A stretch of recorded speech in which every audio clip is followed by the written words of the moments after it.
President Buhari don inaugurate 3 million metric tons BUA cement plant for Sokoto State. President Buhari don inaugurate new 3 million metric tons per year BUA cement Sokoto Line 4 factory on Thursday.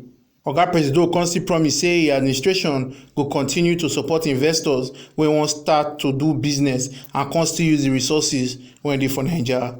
Oga Buhari come still tok how e take commission the second line for the same place when e be head of state for 1985. Oga Presido thank the president of BUA Cement, Abdul Samad Rabiu, and everybody wey work with dem as dem take dey support the government plan to create jobs and diversify the economy. Oga Presido come still tok say when dem complete the Ajaokuta Kaduna-Kano gas project, e go bring gas for domestic and industrial use for south-south to southeast, north-central and northwest geopolitical zones.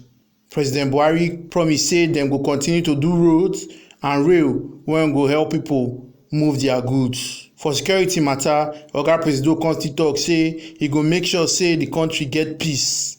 Chairman of BUA, Abdul Samad Rabiu, thank Oga Presido as he create better environment for them to do business. He come still tok say he go continue to invest for the cement factory wey dey for Naija.